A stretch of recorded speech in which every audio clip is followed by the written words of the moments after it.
empty nest. Others could be struggling with this major milestone. So Kelly Kitley, owner of Serendipitous Psychotherapy, back with us this morning to talk about some tools on how to cope. And it certainly makes sense that this would be bittersweet because they rely on you for everything for so long. And then all of a sudden it's just sayonara. Good luck. So how do you deal with those feelings? Good morning, Michelle. As we've talked about, parenting is so difficult and it is really bittersweet. So we may be feeling all the feels as kids head off to college. As we were joking, we are crossing off the calendar for the younger kids. But really, this is a time that our kids who are going off to college, it's really an opportunity for them to launch and to feel independent and to feel motivated in this next phase of life. But as parents, it can be difficult to detach a little bit. And so I really encourage my clients who do have kids who are leaving to give them a little bit of space. It's helpful to check in and maybe have a planned time during the week that you know, Sunday night you check in.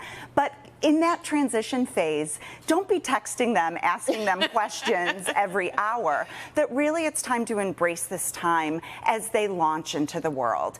And for parents who are going to be empty nesters, this can be particularly difficult. We think that it might be this amazing time in life, but it's also a time of transition for the parents. And so it is important, if you do have a partner, to try to reconnect during that time or find a new activity or something that you can do for yourself as you face this next phase of life. And that makes sense because you're shuttling them around to all these activities and your schedule is so filled with everything that they have going on, and then all of a sudden they're gone and you're stuck asking the question, oh, what do I like to do now? Absolutely. And so you got to figure that out. And we do, I think, as parents, it really gives us a sense of purpose. And if a child does leave for school, it changes the family dynamic, especially if there are siblings that are still at home. So make sure that you're checking in with everybody.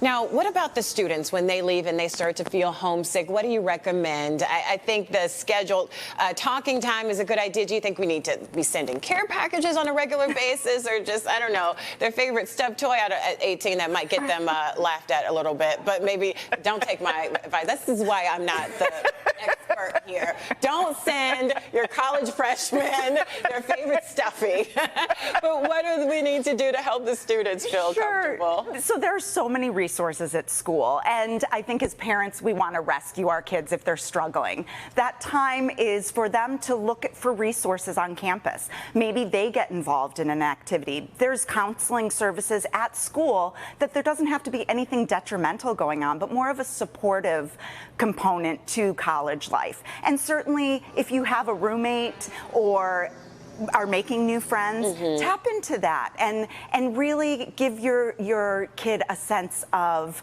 self-esteem and confidence rather than wanting to escape and rescue them. All right. Thanks so much.